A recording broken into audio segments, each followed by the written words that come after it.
आज मैं आपको पाप मोचनी एकादशी के बारे में बताऊंगी। ये चैत माह की एकादशी है जिसे पाप मोचनी एकादशी कहा जाता है। जैसा नाम वैसा ही महत्व होता है। इस दिन अगर आप विष्णु भगवान की पूजा करते हैं तो इससे आपके सारे पाप नष्ट हो जाते हैं। एक बार अर्जुन ने भगवान श्री कृष्ण से कहा, हे मधुसूदन, आपने फागुन मास के शुक्ल पक्ष की एकादशी अर्थात आमलकी एकादशी के बारे में विस्तार पूर्वक बतलाया। अब चैत माह के कृष्ण पक्ष में आने वाली एकादशी का क्या नाम है, उसकी क्या विधि है, कृपया करके आप मेरी बढ़ती हुई जिज्ञासा को शांत करें। तब भगवान श्री कृष्ण ने कहा, हे अर्जुन, चैत माह के कृष्ण पक्ष की एकादशी को पाप मोचनी एकादशी के नाम से जाना जाता है। एक बार की बात है, पृथ्वीपति राजा मागधा ने लोबस ऋषि से यही प्रश्न किया जो तुमने मुझसे पूछा। अर्थ जो कुछ भी ऋषि लोबस ने राजा मानदंत को बताया वही मैं तुमसे कह रहा हूँ। राजा मानधात ने धर्म के गुप्त रहस्यों को ज्ञाता महिषी लोबस से पूछा, हे ऋषि श्रेष्ठ, मनुष्य के पापों का मोचन किस प्रकार संभव है? कृपया करके कोई ऐसा सरल उपाय बताइए जिससे सभी को सहज ही पापों से छुटकारा मिल जाए, क्योंकि आज के समय में मनुष्य पाप बहुत अधिक कर रहा है पर उनसे छुटकारा पाने का कोई भी विधि नहीं है। मनुष्य पाप के कारण मरने के उपरांत नरक में जाता है। कृपया करके कोई ऐसा मार्ग दिखाएं जिससे मनुष्य जीवित अवस्था में ही उन पापों से छुटकारा पा सके। तब महर्षि लोबस ने कहा, हे राजन, चैत माह के कृष्ण पक्ष की एकादशी का नाम पाप मोचनी एकादशी है। उसके व्रत के प्रभाव से मनुष्यों के अनेक पाप नष्ट हो जाते हैं। मैं तुम्हें इस व्रत की कथा सुनाता हूँ तो तुम ध्यान पूर्वक इसका श्रवण करो। प्राचीन समय में चैतरथ नाम एक वन था। उसमें अप्सराएं किन्नरों के साथ विहार किया करती थी। वहाँ सदैव वसंत का मौसम रहता, अर्थात उस जगह सदा नाना प्रकार के पुष्प खिले रहते थे। कभी गर्दभ कन्याएं विहार किया करती, कभी देवेंद्र अन्य देवताओं के साथ क्रीड़ा किया करते। उसी वन में मेघावी नाम एक ऋषि भी तपस्या में लीन रहते थे। वे शिव भक्त थे। एक दिन मंजू घोष नाम एक अप्सरा ने उनको मोहित कर अपनी निकटता का लाभ उठाने की चेष्टा की। इसीलिए वह कुछ दूरी पर बैठकर बीड़ा बजाकर मधुर स्वर में गाने लगी, जिससे शिव भक्त महर्षि मेघावी को कामदेव भी जीतने का प्रयास करने लगे। कामदेव ने उस सुंदर अप्सरा के भ्रू का धनुष बनाया, कटाक्ष को उसकी प्रत्यंचा बनाई और उसके नेत्रों को मंजू घोष अप्सरा का सेनापति बना दिया। इस तरह कामदेव अपने शत्रु भक्त को जीतने को तैयार हुआ। उस समय महर्षि मेघावी युवावस्था में थे और काफी हष्ट पुष्ट थे। उन्होंने यज्ञोपति तथा दंड धारण कर रखा था। वे एक दूसरे कामदेव के समान प्रतीत हो रहे थे। उस मुनि को देखकर कामदेव के बस में हुई मंजू घोष ने धीरे धीरे मधुर वाणी से बीड़ा पर गायन शुरू किया तो महर्षि भी मंजू घोष के मधुर गाने तथा उनके सौंदर्य पर मोहित हो गए। वह अप्सरा मुनि को कामदेव से पीड़ित जानकर उनसे बातें करने लगी, जिससे ऋषि भी उन अप्सरा से बातें करने लगे और उसके सौंदर्य पर मोहित हो गए। वह शिव रहस्य को भूल गए और काम के वशीभूत होकर उसके साथ रमण करने लगे। काम के वशीभूत हो जाने के कारण मुनि को उस दिन रात का कुछ भी ज्ञान ना रहा। काफी समय तक वे रमण करते रहे। तब उपरांत मंजू घोष ने उस ऋषि मुनि से कहा, हे ऋषिवर, अब मुझे बहुत समय हो गया है, अंत मुझे स्वर्ग लो जाने की आज्ञा दीजिए, क्योंकि पृथ्वी पर आए मुझे कई साल गुजर चुके हैं और अब मैं स्वर्ग लो जाना चाहती हूँ, क्योंकि वहाँ पर मेरा देवता इंतजार कर रहे होंगे। अप्सरा की ऐसी बात सुनकर ऋषि को अपनी भूल का पश्चाताप हुआ और उन्हें याद आया उनसे क्या घोर पाप हो गया और उन्होंने अप्सरा से कहा, हे मोहिनी, संध्या को तो आई हो, प्रातः होने पर चली जाना। ऐसे वचनों को सुनकर अप्सरा ने कहा, मैं आपके साथ रमण करने लगी। इस प्रकार बहुत समय बीत गया है, आपको पता भी नहीं लगा। बहुत सालें गुजर चुकी हैं ऋषि मुनि। मंजू घोष की ऐसी बातें सुनकर ऋषि काफ़ी ज़्यादा क्रोधित हुए। उन्होंने कहा, नहीं नहीं, मैं तुम्हें अभी नहीं जाने दे सकता, तुम्हें मेरे साथ कुछ दिन और ठहरना पड़ेगा। मंजू घोष भी ऋषि के प्रेम में काफ़ी ज़्यादा प्रभावित थी और उसने कहा, ठीक है, मैं आपके साथ रहती हूँ। इस प्रकार उन दोनों को काफ़ी लंबा समय हो गया। मंजू घोष स्वर्ग जाने के लिए काफ़ी बेचैन हो रही थी क्योंकि अब उसे यहाँ अच्छा नहीं लग रहा और उसने एक दिन ऋषि से कहा, आप मुझे स्वर्ग जाने की आज्ञा दीजिए। मुझे काफ़ी सालें हो चुकी हैं और अब मेरा मन यहाँ नहीं लग रहा है, तो कृपया करके अब मुझे यहाँ से जाने दीजिए। इस पर मुनि ने कहा, हे रूपसी, अभी ज़्यादा समय व्यतीत नहीं हुआ, कुछ समय और ठहरो। मुनि की बात सुनकर अप्सरा ने कहा, हे ऋषिवर, आपकी रात तो बहुत लंबी है, आप स्वयं ही सोचिए कि मुझे आपके पास आए कितना समय हो गया, अब और ज़्यादा समय तक ठहरना क्या उचित है। अप्सरा की बात सुनकर मुनि को समय का बोध हुआ और वह गंभीरता पूर्वक विचार करने लगे। जब उन्हें समय का ज्ञान हुआ तो उन्हें रमण करते हुए 57 वर्ष व्यतीत हो चुके। उस अप्सरा को वह काल का रूप समझने लगे। इतना ज़्यादा समय भोग विलास में व्यर्थ चला जाने पर उन्हें बड़ा ही क्रोध आया। अब वह भयंकर क्रोध में जलने लगे। उस तप नाश करने वाली अप्सरा की तरफ भ्रुकुटी तान कर देखने लगे। क्रोध से उनके अधर कांपने लगे और इंद्रियां बेकाबू होने लगी। क्रोध से थरथराते स्वर में मुनि ने अप्सरा से कहा, मेरे तप को नष्ट करने वाली दुष्ट, तू महापापिन और बहुत ही दुराचारिणी है, तुझ पर धिक्कार है। मैं तुझे श्राप देता हूँ कि तू पिशाचनी बन जा, क्योंकि तेरे मन में पिशाचनी स्वभाव था जो तू मेरी तपस्या भंग करने चली आई। मुनि के क्रोध को देखकर अप्सरा काफ़ी ज़्यादा दुखी हुई और उनके श्राप के अनुसार वह पिशाचनी बन गई। यह देखकर वह व्यथित होकर बोली, हे ऋषिवर, अब मुझ पर क्रोध मत कीजिए और अपना क्रोध त्याग दीजिए और कृपया करके बताइए कि इस श्राप से छूटने का क्या उपाय है, क्योंकि देवताओं ने और ज्ञानियों ने कहा है कि ऋषि मुनि के साथ रहने से अच्छा फल मिलता है और आपके साथ रहते हुए तो मेरे बहुत सारे वर्ष व्यतीत हो गए हैं। अंत आप मुझ पर प्रसन्न हो जाइए, अन्यथा लोग कहेंगे कि एक पुण्य आत्मा के साथ रहने पर भी मंजू घोष को पिशाचनी बनना पड़ा। मंजू घोष की बात सुनकर मुनि को अपने क्रोध पर अत्यंत गिरालिन हुई, साथ ही अपनी अपकीर्ति भय का आभास भी हुआ। अंत पिशाचनी बनी मंजू घोष से मुनि ने कहा, तूने मेरा बड़ा बुरा किया, किंतु फिर भी मैंने तुझे इस श्राप से मुक्ति का उपाय बतलाता हूँ। चैत मास के कृष्ण पक्ष की जो एकादशी है उसका नाम पाप मोचनी है। उस एकादशी का व्रत करने से तेरी पिशाचनी देह से मुक्ति हो जाएगी। ऐसा कहकर मुनि ने उसको व्रत का सब विधान समझा दिया। फिर अपने पापों का प्रायश्चित करने के लिए वे अपने पिता च्यवन ऋषि के पास गए। च्यवन ऋषि को जब पता लगा उन्होंने एक अप्सरा को श्राप दिया है तो उन्होंने कहा, तुम भी पाप मोचनी एकादशी का व्रत रखो, तभी तुम्हारा ये पाप दूर होगा, क्योंकि तुमने अप्सरा को श्राप देकर अच्छा नहीं किया। अपने पिता की आज्ञा लेकर ऋषि वर भी पाप मोचनी एकादशी का व्रत रखने लगे, जिससे उनके सारे पाप दूर हो गए। वहीं दूसरी तरफ मंजू घोष जो अब पिशाचनी बन चुकी थी, उसने भी ऋषि वर की आज्ञा से जब एकादशी आई तो उसका व्रत किया और विष्णु भगवान की श्रद्धा पूर्वक पूजा की, जिससे उसकी पिशाच देह छूट गई और वह अप्सरा रूप में बदलकर स्वर्ग लोक आ गई। और अब मंजू घोष अप्सरा काफी ज्यादा खुश थी। इस पर लोमंस ऋषि कहते हैं, हे राजन, इस पाप मोचनी एकादशी के प्रभाव से समस्त पाप नष्ट हो जाते हैं। इस एकादशी की कथा के श्रवण व पठन से 1000 गोदान करने का फल मिलता है। इस व्रत के करने से ब्रह्म हत्या करने वाले, स्वर्ण चुराने वाले, मद्यपान करने वाले, अग्नि में गमन करने वाले आदि भयंकर पाप भी नष्ट हो जाते हैं और अंत में व्यक्ति को स्वर्ग लोक की प्राप्ति होती है। इसलिए जो भी चैत मास की एकादशी पाप मोचनी एकादशी का व्रत करता है, विष्णु भगवान उसकी सारी मनोकामनाओं को दूर कर देते हैं। एक गांव में एक गरीब परिवार रहा करता था। गरीब होने की वजह से वह अक्सर कर शिकार खेलने जंगल में जाता।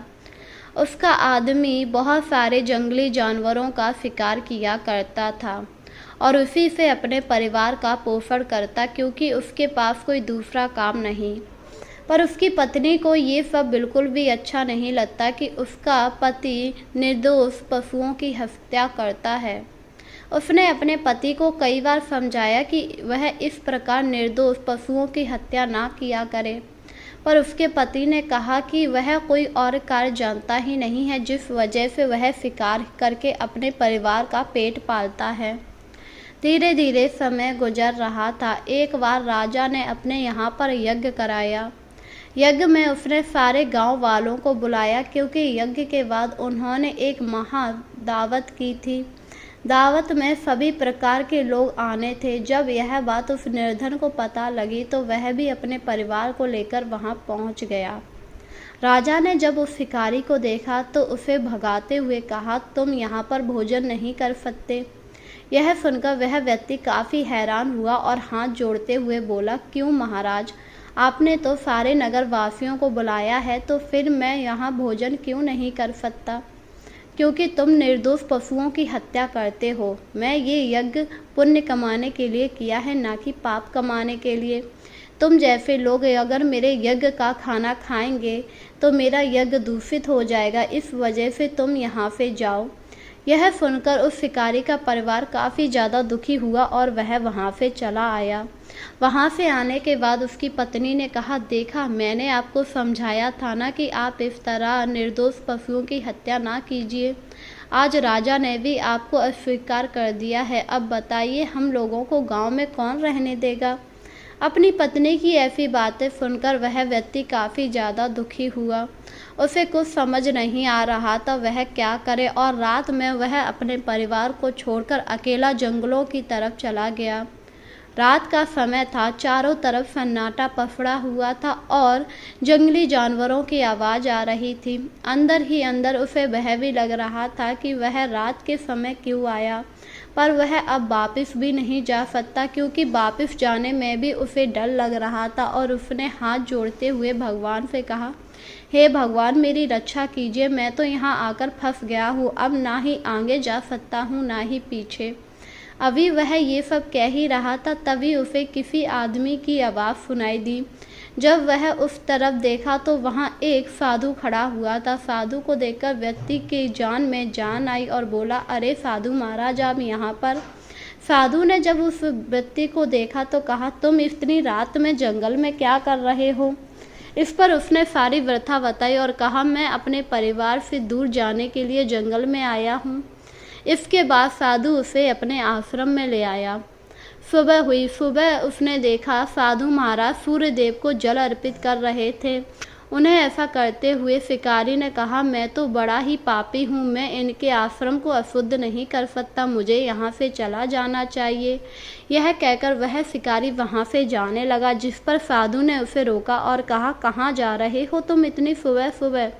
इस पर उस शिकारी ने हाथ जोड़ते हुए कहा, मैं आपके आश्रम को अशुद्ध नहीं करना चाहता, मैंने बहुत सारे हत्याएं की हैं। अगर मैं आपके आश्रम में रहूँगा तो आपका आश्रम दूषित हो जाएगा, इसीलिए यहाँ से जा रहा हूँ। यह सुनकर वह साधु मुस्कुराया और बोला, ये सब तो कर्मों का फल होता है, वैसे भी माया के प्रभाव से कोई भी नहीं बचा है। तुम ये सब अपने परिवार को पालने के लिए करते हो। यह सुनकर वह व्यक्ति थोड़ा हैरान हुआ और बोला, हाँ, मैं ये सब अपने परिवार को पालने के लिए ही करता हूँ, वैसे मुझे ऐसा करने में कोई भी मज़ा नहीं आता। इस पर ऋषि मुनि एक पेड़ के नीचे बैठ गए और बोले, आओ मैं तुम्हें इसका एक उपाय बताता हूँ। अगर तुम्हें लगता है कि तुमने इतने सारे पाप किए हैं और तुम इनसे मुक्त होना चाहते हो तो तुम्हें चैत्र मास की पाप मोचनी एकादशी वाला व्रत करना चाहिए। इस व्रत करने से तुम्हारे सारे पाप दूर हो जाएंगे। यह सुनकर वह व्यक्ति काफ़ी ज़्यादा खुश हुआ और बोला, क्या आप सच कह रहे हैं? क्या ऐसा करने से मेरे सारे पाप दूर हो जाएंगे और सभी लोग मुझे स्वीकार कर लेंगे? हाँ हाँ, क्यों नहीं।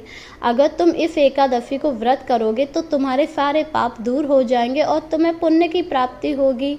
यह सुनकर ऋषि मुनि ने उसे पूजा विधि बताई और कथा का पान भी कराया, जिससे वह शिकारी काफ़ी खुश हुआ और अपने घर आ गया। उसकी स्त्री ने उससे पूछा, रात भर तुम कहाँ थे? जिस पर शिकारी ने अपनी पत्नी को सारी बात बताई।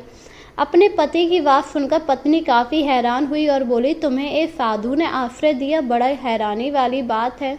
उस दिन राजा ने तो तुम्हें भगा दिया था। जिस पर आदमी ने कहा, उनका कहना था ये सब माया के वशीभूत होता है। मनुष्य अपना जीवन यापन करने के लिए ऐसे कर्म करता ही है, पर इससे छुटकारा भी पाया जा सकता है। मैं इस चैत मास की एकादशी को व्रत रखूंगा, जिससे मेरे सारे पाप दूर हो जाएंगे। यह सुनकर उसकी पत्नी काफ़ी ज़्यादा खुश हुई। धीरे धीरे समय गुजर रहा था। अब उसने हत्याएं बंद कर दी थी। वह अपनी जीविका चलाने के लिए मजदूरी करने लगा। जब यह बात राजा को पता लगी तो वह थोड़े हैरान हुए। उन्होंने उसे अपने पास बुलाया और कहा, मैंने सुना है अब तुम शिकार खेलने नहीं जाते हो। हाँ हाँ महाराज, आपने बिल्कुल सही सुना है, अब मैं शिकार खेलने नहीं जाता। यह सुनकर राजा थोड़ा हैरान हुआ और बोला, पर तुम शिकार खेलने क्यों नहीं जाते हो? पहले तो तुम कितने सारे निर्दोष जानवरों की हत्या करते थे। यह सुनकर शिकारी ने कहा, मुझसे बहुत बड़े पाप हुए हैं, मैं उन्हीं पापों का पश्चाताप करना चाहता हूँ, इसीलिए अब शिकार नहीं खेलता। यह सुनकर राजा ने कुछ नहीं कहा और उसे जाने दिया। समय के साथ एकादशी समीप आ रही थी। एकादशी के एक दिन पहले एक सेठ के यहाँ पर चोरी हो गई। चोरी हो जाने के कारण सारा दोष उसी शिकारी पर आ गया और सेठ ने कहा कि मेरा सारा धन इसी शिकारी ने चुराया है। राजा को जब यह बात पता लगी तो उन्होंने शिकारी को अपने पास बुलाया और कहा, क्यों, तुमने सेठ का धन क्यों चुराया? जिस पर उसने हाथ जोड़ते हुए कहा, मैंने कोई धन नहीं चुराया है, मैं भला धन क्यों चुराऊंगा? जिस पर सेठ ने कहा, नहीं, इसी ने चुराया है, ये अब कोई काम धंधा नहीं करता, इसने नया काम शुरू किया है चोरी का। यह सुनकर राजा भी थोड़े परेशान हुए, क्योंकि सेठ बिल्कुल सही कह रहा था। अब वह कोई भी काम नहीं करता था, मजदूरी किया करता था। इस पर राजा ने कहा, ठीक है, तुम्हारे घर की तलाशी ली जाएगी। अगर तुम्हारे घर पर सोना चांदी मिला तो तुम्हें मृत्युदंड मिलेगा। यह सुनकर वह व्यक्ति काफ़ी ज़्यादा घबरा गया और मन ही मन विष्णु भगवान का जाप करने लगा। जब उसके घर पर सैनिक मिले तो वहाँ पर सोना चांदी नहीं था, जिससे वह लोग वापस लौट आए और उन्होंने राजा को सारी बात बताई। राजा को जब पता लगा उसके घर पर कुछ नहीं है तो उन्होंने सेठ से कहा, तुम्हें कोई गलत फहमी हुई है, तुम किसी और को ढूंढो। यह सुनकर सेठ वहाँ से चला गया। वहीं वह शिकारी काफ़ी ज़्यादा प्रसन्न हुआ। अगली सुबह शिकारी उठा और उसने व्रत किया, क्योंकि आज पाप मोचनी एकादशी थी। उसने व्रत रखा और विष्णु भगवान की पूजा की। पूजा करने के लिए वह मंदिर में गया। जैसे ही उसने मंदिर की सीढ़ी पर कदम रखा, पुजारी ने उसे रोक दिया और कहा, तुम इस मंदिर में पूजा नहीं कर सकते, क्योंकि तुमने बहुत सारे निर्दोष जानवरों की हत्या की है। तुम्हारे जैसे पापी दुराचारी का मंदिर में आना निषेध है। यह सुनकर वह व्यक्ति काफ़ी ज़्यादा परेशान हुआ, क्योंकि अगर वह विष्णु भगवान की पूजा नहीं कर पाएगा तो उसका व्रत सफल कैसे होगा। उसे कुछ समझ में ही नहीं आ रहा था वह क्या करे, और वह वहाँ से निराश होकर चला आया। तभी रास्ते में उसे वही साधु मिला। साधु ने जब उसे निराश देखा तो कहा, क्या हुआ, तुम इतने निराश क्यों हो? व्यक्ति ने सारी बात बताई और कहा, अगर मैंने आज विष्णु भगवान का पूजन नहीं किया तो फिर मेरा व्रत सफल कैसे होगा? आपने तो कहा था आज विष्णु भगवान का व्रत रखकर उनकी पूजा करनी है, कथा का पान करना है। हाँ हाँ, मैंने सही कहा था, तुम परेशान मत हो, चलो मेरे साथ। इसके बाद साधु उसे अपने आश्रम ले आया। आश्रम में उसने विष्णु भगवान की पूजा की। पूजा पूरी श्रद्धा के साथ करने के बाद उसने कथा का पान किया। पूरे दिन उसने आश्रम में रहकर विष्णु नाम का जाप किया। शाम को उसने आरती करके हल्का ग्रहण किया। अगली सुबह जब वह उठा तो हैरान था, क्योंकि वह उस आश्रम की जगह एक सुंदर से वन में था, जहाँ पर चारों तरफ हरियाली थी। यह देखकर वह थोड़ा हैरान हुआ और बोला, अरे मैं यहाँ कहाँ आ गया, मैं तो आश्रम में था। उसे कुछ समझ नहीं आया। वह उठा और इधर उधर देखने लगा। तभी उसे एक कलश दिखाई दिया जो पूरा स्वर्ण से भरा हुआ था। उस कलश को देखकर वह पहले थोड़ा हैरान हुआ, फिर झिझकते हुए उस कलश के पास गया। तभी उस कलश से आवाज़ आई, ये कलश तुम्हारे लिए है, तुम इसे उठा लो। यह सुनकर उस व्यक्ति ने उस कलश को उठा लिया। जैसे ही उसने कलश को उठाया, वापस से वह आश्रम में आ गया। उसके हाथ में कलश देखकर ऋषि मुनि काफ़ी ज़्यादा प्रसन्न हुए और बोले, देखो विष्णु भगवान की लीला, उन्होंने तुम्हारी सारी गलतियों को माफ़ कर दिया है। इसी के साथ तुम्हारे सारे पाप भी नष्ट हो गए हैं और तुम्हारी गरीबी मिटाने के लिए उन्होंने तुम्हें ये स्वर्ण से भला कलश दिया है। यह सुनकर वह व्यक्ति काफ़ी ज़्यादा खुश हुआ और उस स्वर्ण भरे कलश को अपने घर ले आया। जब उसकी पत्नी ने स्वर्ण भरे कलश को देखा तो कहा, इतना सारा सोना आपको कहाँ से मिला स्वामी? जिस पर उसने सारी बात बताई, पर पत्नी को यकीन ही नहीं हुआ और उसने कहा, क्या सच में इस एकादशी को व्रत करने से ऐसा होता है? मुझे तो यकीन ही नहीं है। वहीं दूसरी तरफ जब यह बात राजा को पता लगी कि उस निर्धन व्यक्ति के पास इतना सारा सोना है तो वह काफ़ी हैरान हुआ और उसने स्वयं जाकर उस शिकारी से कहा, क्यों, तुम्हारे पास इतना सोना कैसे आ गया है? इस पर शिकारी ने हाथ जोड़ते हुए कहा, महाराज, ये सब विष्णु भगवान की कृपा है। कल मैंने पाप मोचनी एकादशी का व्रत किया था, उसी के प्रभाव से मेरे सारे पाप नष्ट हो गए हैं और उन्होंने मुझे ये धन्य दान दिया है। पर राजा को उसकी बातों पर यकीन नहीं हुआ और उन्होंने उसे बंदी बना लिया, कारागार में डाल दिया, जिससे वह व्यक्ति काफ़ी ज़्यादा दुखी हुआ और विष्णु भगवान से प्रार्थना करने लगा, हे विष्णु भगवान, मेरी रक्षा कीजिए, वरना ये राजा मुझे मृत्यु दंड देगा। उसी रात विष्णु भगवान ने राजन को स्वप्न दिया और कहा, मैंने ही उसे वह स्वर्ण से भरा कलश दिया था, तुम उसे प्रातःकाल ही छोड़ देना, वरना मैं सारा धन तुम्हारा नष्ट कर दूंगा। ऐसा स्वप्न देखकर राजा प्रातःकाल उठा और उसने उस निर्धन व्यक्ति को छोड़ दिया और उसका कलश भी लौटा दिया, जिससे वह काफ़ी ज़्यादा खुश हुआ। इस पर राजा ने कहा, क्या तुम सच कह रहे हो? पाप मोचनी एकादशी व्रत करने से शुभ फलों की प्राप्ति होती है और सारे पाप दूर हो जाते हैं? हाँ हाँ महाराज, मैंने खुद पाप मोचनी एकादशी व्रत किया था, जिसका प्रभाव स्वयं ही देख सकते हैं। उस व्यक्ति की बात सुनकर राजा काफ़ी ज़्यादा खुश हुआ और उसने पूरे राज्य में घोषणा की कि आज से सभी लोग पाप मोचनी एकादशी का व्रत किया करेंगे। इसके बाद उसने उसे अच्छी तरह से विदा किया। जब वह अपने घर पर आया तो देखा उसका घर की जगह पर अब वहाँ महल बन चुका था। ये सब देखकर वह काफ़ी ज़्यादा खुश हुआ और मन ही मन उसने विष्णु भगवान का धन्यवाद दिया। वहीं दूसरी तरफ राजा भी काफ़ी ज़्यादा प्रसन्न था। इस प्रकार जो भी इस एकादशी का व्रत करता है, विष्णु भगवान उसकी सभी मनोकामनाओं को पूरा कर देते हैं। इसीलिए हमें पाप मोचनी एकादशी का व्रत पूरी श्रद्धा के साथ करना चाहिए। बहुत समय पहले की बात है, एक वन में एक ऋषि मुनि तपस्या कर रहे थे। तभी वहाँ पर कुछ अप्सराएं घूमने के लिए आईं। उनकी नज़र जब ऋषि मुनि पर पड़ी तो एक अप्सरा उनको देखकर मोहित हो गई। अप्सरा ऋषि मुनि के पास गई और उनके ध्यान को भंग कर दिया। जब ऋषि मुनि की नज़र अप्सरा पर पड़ी तो वह काफ़ी ज़्यादा क्रोधित हो उठे और उन्होंने अप्सरा से कहा, हे दुराचारिणी, तेरी हिम्मत कैसे हुई मेरी तपस्या को भंग करने की? इस पर अप्सरा ने हाथ जोड़ते हुए कहा, हे ऋषि मुनि, मुझसे अनर्थ हो गया है, मुझे क्षमा कर दीजिए। मैं आप पर मोहित हो गई थी, इसीलिए मैं खुद को रोक ना पाई और आपकी तपस्या को भंग कर दिया। यह सुनकर ऋषि मुनि काफ़ी ज़्यादा क्रोधित हुए और बोला, तेरा ऐसा गुस्सा, तू मुझ पर मोहित हुई? तुझे पता नहीं है मैं विष्णु भक्त हूँ, इसीलिए जा, मैं तुझे श्राप देता हूँ, तू एक पिशाचनी बन जाएगी। यह सुनकर अप्सरा तुरंत पिशाचनी में बदल गई और ऋषि मुनि वहाँ से अंतर्ध्यान हो गई। ऋषि मुनि के जाने के बाद सारी अप्सराएं उस अप्सरा से डरने लगीं और वापस स्वर्गलोक चली आईं।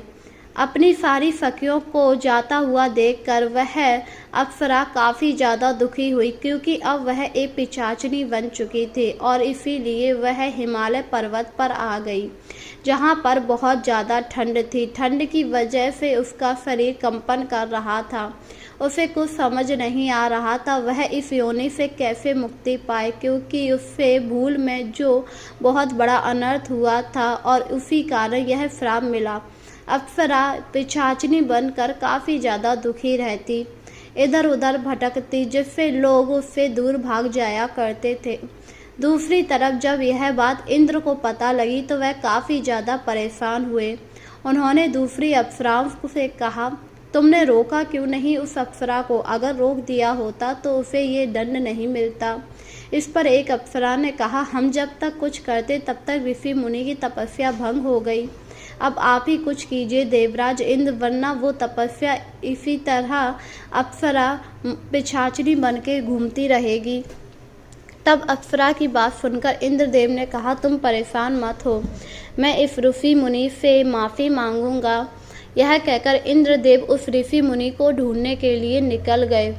काफी दिनों तक ढूंढने के बाद उन्हें ऋषि मुनि एक वन में तप करते हुए मिल गए। देवराज इंद्र उनके सामने गए और हाथ जोड़कर कहा, हे ऋषि मुनि, उस अप्सरा को क्षमा कर दीजिए। अप्सरा का नाम सुनते ही इंद्रदेव पर ऋषि मुनि काफी ज्यादा क्रोधित हुए और बोले, तुम यहाँ पर उस अप्सरा के लिए आए हो इंद्र? इस पर इंद्र ने कहा, हाँ, मैं उसी अप्सरा के लिए आया हूँ। मानता हूँ उससे भूल हो गई, पर आप उसे इतना दंड मत दीजिए, क्योंकि इस प्रकार तो वह इस योनि से कभी भी मुक्त नहीं हो पाएगी। वह आप पर मोहित हो गई थी। आपको तो पता ही है, माया के प्रभाव से कोई नहीं बचा है। आप तो ज्ञानी पुरुष हैं, फिर भी। ये सब सुनकर ऋषि मुनि को अपनी गलती का एहसास हुआ और उन्होंने कहा, ठीक है, मैं उस अप्सरा को माफ़ करता हूँ। उससे कहना चैत मास की एकादशी को वह व्रत करे।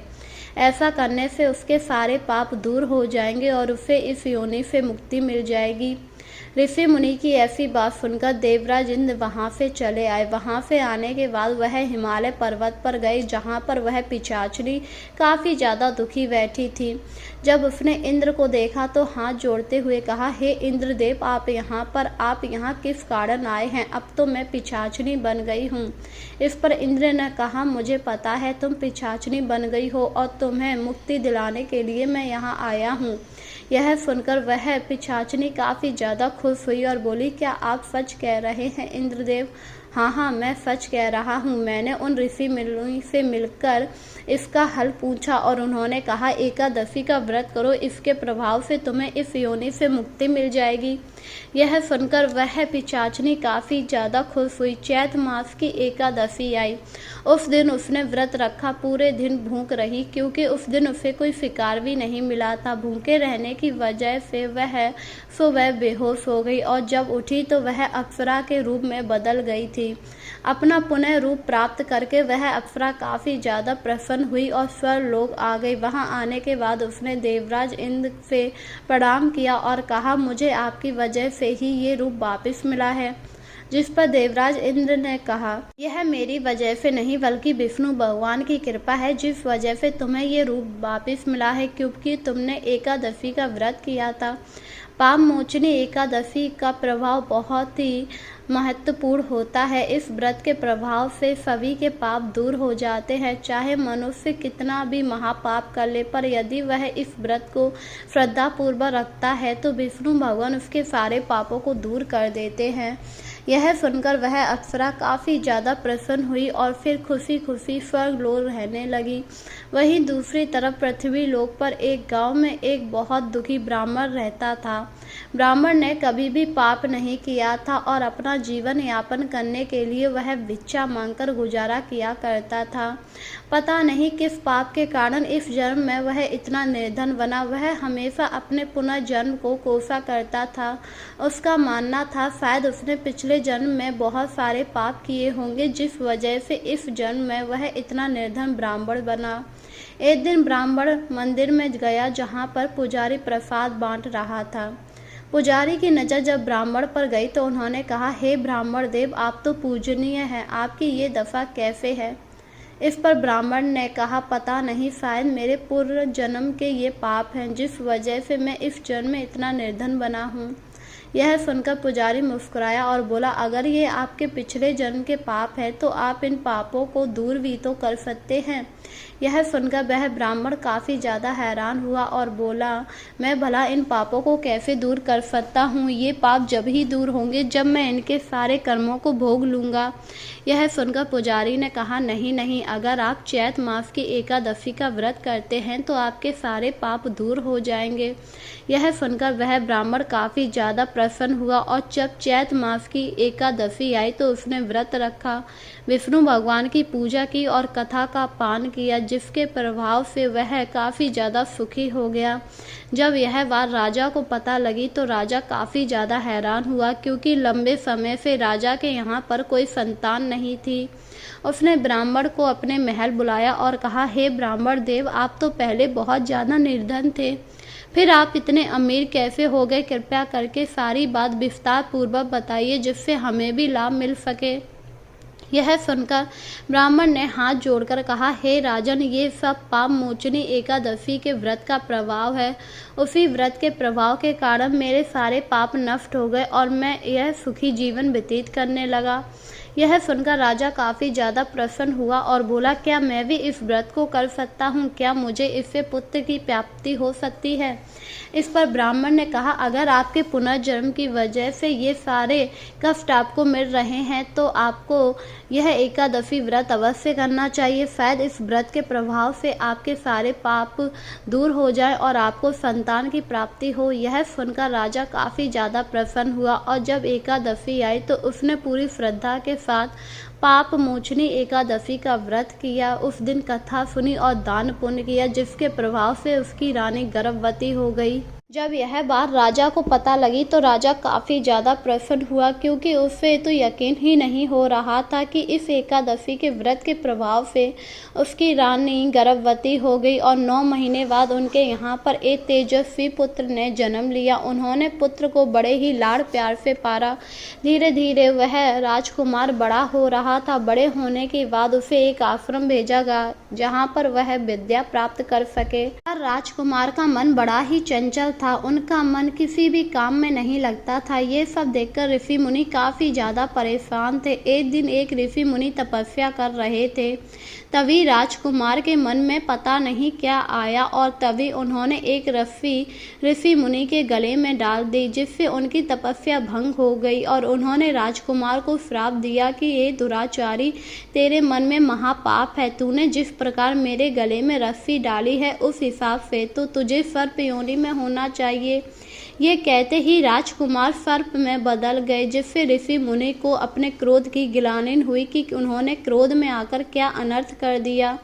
जब यह सब राजा को पता लगा तो वह लोग आश्रम में आए। आश्रम में आने के बाद उन्होंने ऋषि मुनि से कहा, हे ऋषि मुनि, अपना श्राप वापस ले लीजिए और मेरे बेटे को पहला जैसा कर दीजिए, क्योंकि मैं अपने बेटे के बिना नहीं रह सकता हूँ। मेरा एक ही बेटा है। राजा के प्रार्थना करने पर ऋषि मुनि ने कहा, मैं अपना श्राप वापस नहीं ले सकता हूँ। मुझे बहुत देर में आभास हुआ कि मुझसे बहुत बड़ी भूल हो गई है, पर अगर आप एकादशी का व्रत करेंगे तो शायद आपका बेटा ठीक हो जाएगा। जब राजन को पता लगा पाप मोचनी एकादशी के व्रत करने से उनका बेटा ठीक होगा तो उन्होंने कहा, ठीक है, मैं यह व्रत अवश्य करूँगा। और इसके बाद वह अपने बेटे को अपने साथ ले आए। सर्प योनि में होने की वजह से वह उसे काफ़ी ज़्यादा संभाल कर रखते थे कि कहीं कोई दुष्ट उन पर हमला ना कर दे। एक बार उसका राजकुमार आराम से अपने डलिया में सो रहा था, तभी वहाँ पर एक नेवला आ गया। नेवले ने सर्प पर हमला कर दिया। जब यह सब सैनिकों ने देखा तो उन्होंने इसकी खबर राजा को दी। राजा वहाँ पर जल्दी आया और उसने नेवले को मार दिया, जिससे वह भी पाप का भागीदार बन गया। उसने अपने बेटे को तो बचा लिया, पर नेवला मारा गया और उसने कहा, हे भगवान, ये सब मैंने अपने बेटे को बचाने के लिए किया है। अब जब पाप मोचनी एकादशी आएगी तो मैं उस दिन पूरी श्रद्धा के साथ व्रत रखूंगा। आप मेरे सारे पापों को दूर कर देना। आपकी कृपा से ही मुझे ये पुत्र मिला है। मैं अपने पुत्र को दूर नहीं होने देना चाह रहा, इसीलिए मुझसे ये पाप हो गया। धीरे धीरे समय के साथ चैत मास की एकादशी आई। राजा और रानी ने पूरी श्रद्धा के साथ व्रत रखा। वहीं उस दिन सर्प योनि में राजकुमार ने भी व्रत रखा और अगली सुबह जब राजा उठा तो उसने पाया उसका बेटा पहले की तरह ठीक हो चुका था और मनुष्य योनि में आ चुका था। ये सब देखकर राजा रानी काफ़ी ज़्यादा प्रसन्न हुए। वहीं जब राजकुमार ने अपने आप को मनुष्य योनि में देखा तो वह भी काफ़ी ज़्यादा प्रसन्न हुआ और उसने अपने पिताजी से कहा, पिताजी, ये सब कैसे हुआ है? जिस पर राजा ने उसे पाप मोचनी एकादशी का महत्व बताया और कथा सुनाई और कहा, ये सब इसी व्रत के प्रभाव की वजह से हुआ है, इसलिए अब से तुम कभी भी शैतानी मत करना। राजकुमार ने कहा, आज के बाद मैं कभी भी शैतानी नहीं करूंगा और हर साल पाप मोचनी एकादशी का व्रत करूंगा। यह सुनकर राजा रानी काफ़ी ज़्यादा खुश हुए और उन्होंने पूरे राज्य में घोषणा करवाई कि अब सभी लोग पाप मोचनी एकादशी का व्रत किया करेंगे। वह लोग स्वयं भी पाप मोचनी एकादशी का व्रत किया करते थे। इस प्रकार पाप मोचनी एकादशी व्रत का बड़ा ही महत्व है। इस दिन जो भी श्रद्धालु पूरी श्रद्धा के साथ व्रत रख के कथा का पान करते हैं, उसके ऊपर विष्णु भगवान की कृपा हमेशा बनी रहती है। पहले की बात है, एक नगर में एक राजा राज्य किया करता था। राजा बहुत ही दानी और पुण्य आत्मा था। उसने कभी भी पाप नहीं किया। वह अपने प्रजा के हित के बारे में ही सोचा करता।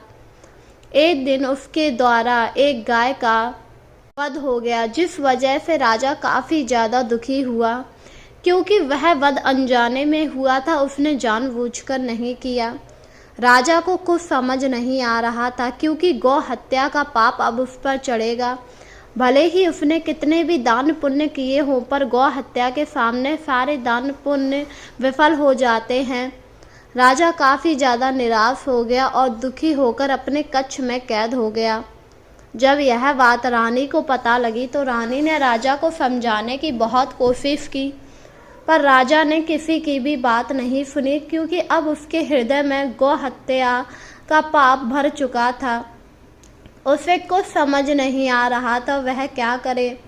रानी भी काफ़ी ज़्यादा परेशान थी, क्योंकि अब राजा दरबार में नहीं आ रहे थे। तभी उन्हें सेनापति ने एक उपाय बताया कि उन्हें किसी ऋषि मुनि से मिलवाना चाहिए। अब वो ही राजा को इस ग्लानि से मुक्त कर सकते हैं। सेनापति की बात सुनकर रानी ने एक ऋषि मुनि को बुलाया, जो बहुत ही सिद्ध पुरुष थे। ऋषि मुनि वहां आए। रानी ने बताया, एक ऋषि मुनि आपसे मिलने आए हैं। पर राजा ने मिलने से मना कर दिया कि वो किसी से मिलना नहीं चाहते। यह सुनकर रानी काफ़ी ज़्यादा परेशान हुई और उन्होंने ऋषि मुनि को सारी बात बताई, जिस पर ऋषि मुनि ने कहा, आप परेशान मत होइए, मैं स्वयं जाकर राजन से मिलूंगा। यह कहकर ऋषि मुनि राजा के कक्ष में आए। राजा ने जब ऋषि मुनि को देखा तो काफ़ी ज़्यादा हैरान हुए और बोले, आप मेरे समीप ना आइए। मैंने गौ हत्या का महापाप किया है। भले ही अनजाने में मुझसे ये पाप हुआ, पर मैं इस पाप का भागीदार बन गया। अब मुझे नरक में भी जगह नहीं मिल सकती है। मेरे सारे दान पुण्य विफल चले गए। मैंने कभी नहीं सोचा था मुझसे ऐसा महापाप हो जाएगा। राजन की ऐसी बात सुनकर ऋषि मुनि ने कहा, क्या ये पाप आपसे जानबूझकर हुआ? नहीं नहीं, ये मैंने जानबूझकर नहीं किया। मैंने तो गाय को लोई दी थी। मुझे क्या पता था उसमें मरी हुई छिपकली थी, जिस खाने से गाय की मृत्यु हो गई। पर उसका पाप तो मुझ पर चढ़ गया ना, क्योंकि मैंने ही गाय को लोई दी थी।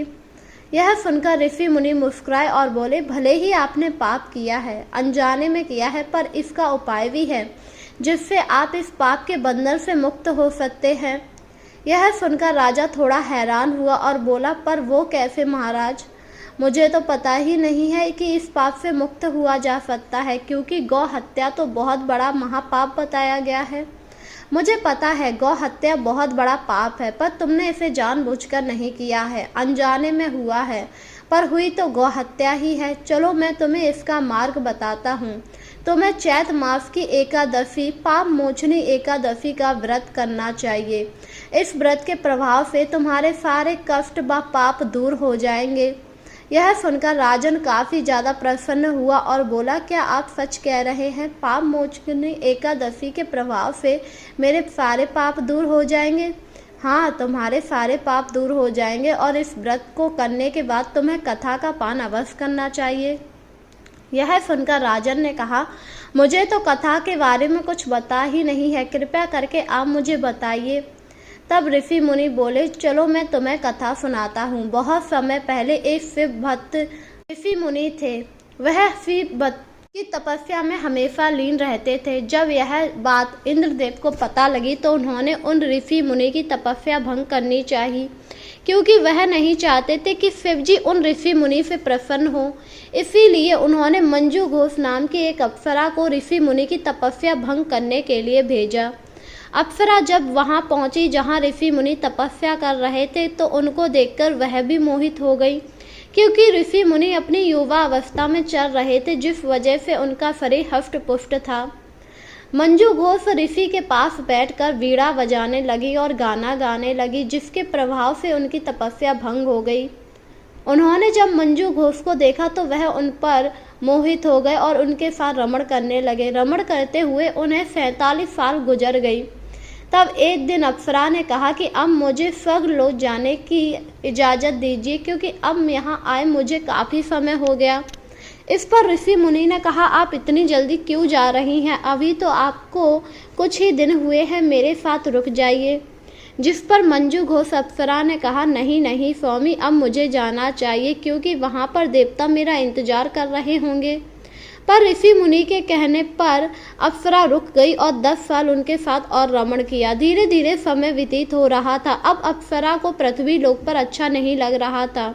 वहीं देवराज इंद्र भी काफ़ी ज़्यादा परेशान थे, क्योंकि उन्होंने तो उनकी तपस्या भंग करने के लिए मंजू घोष को भेजा था, पर वह तो ऋषि मुनि के साथ रमण करने में लगी हुई थी।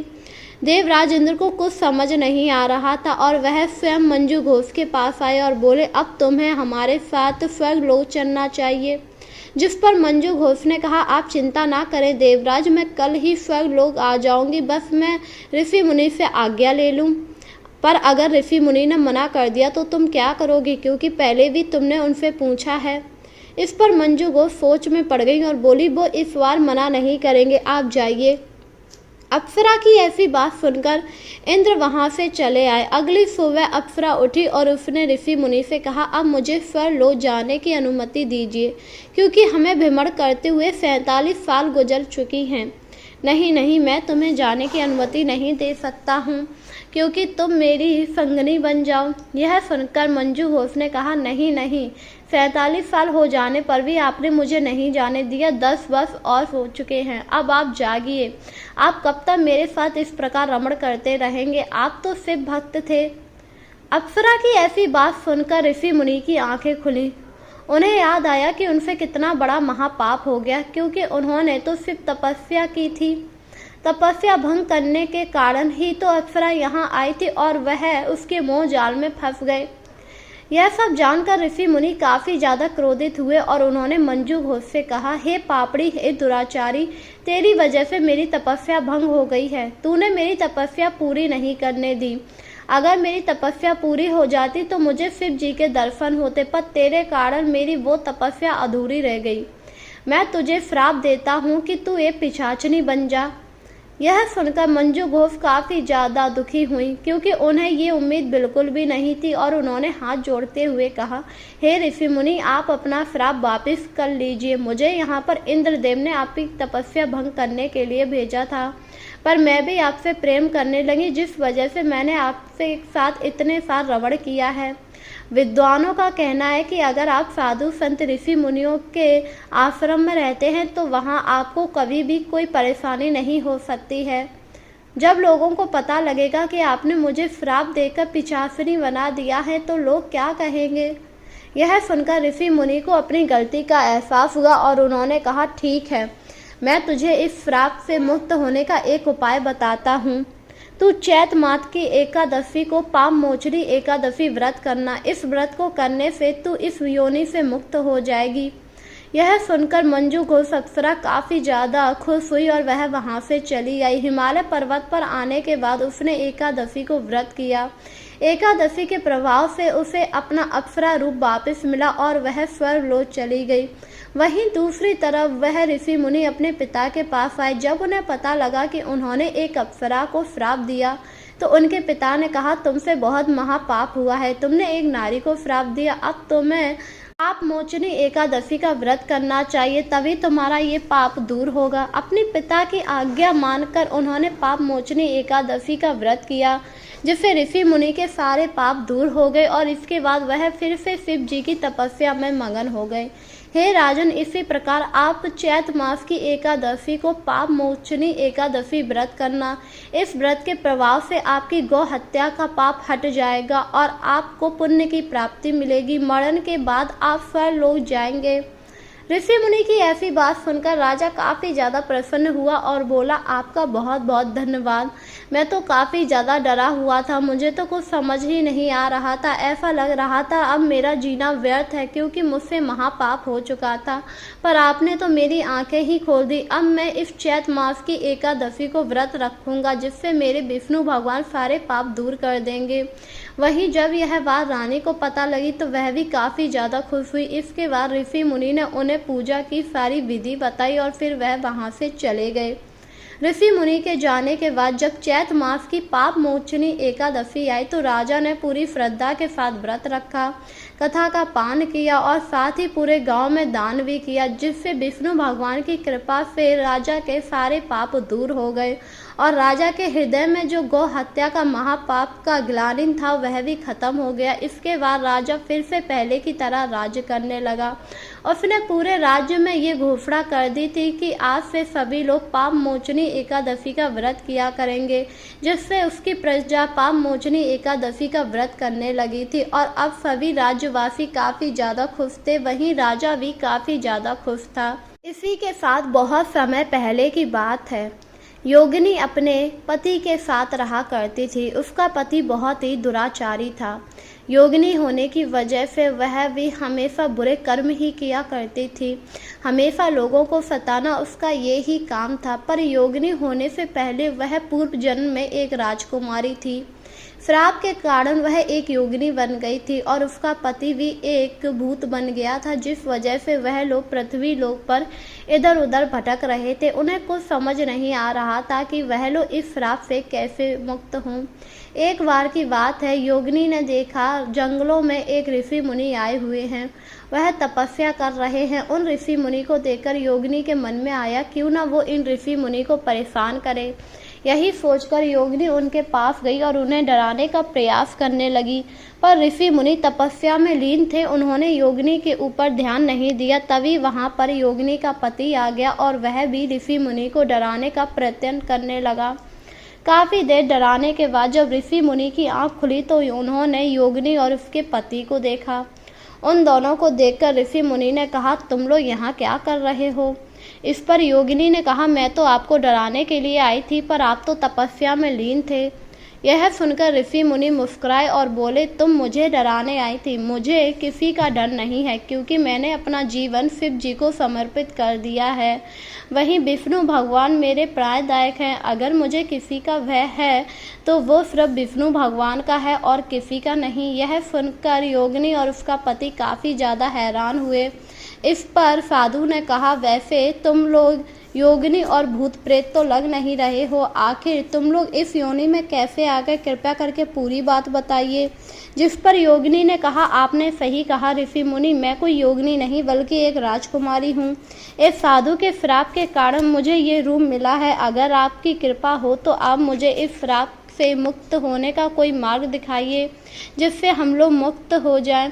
यह सुनकर साधु मुस्कुराया और बोला, हाँ हाँ क्यों नहीं। अगर तुम लोग चैत मास की पाप मोचनी एकादशी को व्रत करोगे तो तुम दोनों इस योनि से मुक्त हो जाओगे और तुम्हें तुम्हारा पुण्य रूप मिल जाएगा।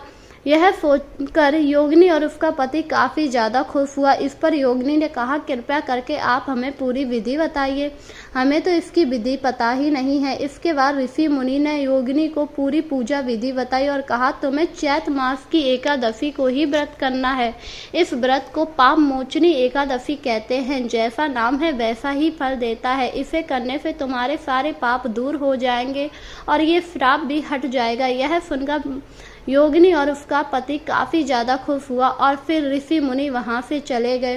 धीरे धीरे समय के साथ अब वह लोग अच्छे कर्म करने लगे थे। पाप मोचनी एकादशी आई। उन लोगों ने श्रद्धापूर्वक विष्णु भगवान का व्रत किया और कथा का पान किया। अगली सुबह जब वह लोग उठे तो हैरान थे, क्योंकि अब वह लोग मनुष्य योनि में पहुंच चुके थे। मनुष्य योनि पाकर राजकुमारी और उसका पति काफ़ी ज़्यादा खुश हुए और राजकुमारी ने कहा, जय हो पाप मोचनी एकादशी। ये सब विष्णु भगवान की कृपा है, जिस वजह से हमें अपना पुण्य रूप प्राप्त हो सका है। इसके बाद वह लोग अपने राज्य की तरफ चले गए। जब वहाँ पर उनके माता पिता ने राजकुमारी को देखा तो काफ़ी ज़्यादा हैरान हुए, क्योंकि वह तो एक योगिनी में बदल गई थी। और उनके पिता ने राजकुमारी से कहा, आप इस तरह, आप यहाँ कैसे? आप तो योगिनी में बदल गई थी, वहीं आपके पति भी। हाँ पिताजी, बदल तो गए थे, पर एक ऋषि मुनि की कृपा से मुझे अपना ये स्वरूप फिर वापस मिल गया है। आखिर ऐसे कैसे हो गया, कृपया करके हमें भी बताइए। इसके बाद राजकुमारी ने उन्हें पाप मोचनी एकादशी के बारे में बताया और कहा, इस एकादशी के व्रत के प्रभाव से ही हमें अपना स्वरूप वापस मिल चुका है।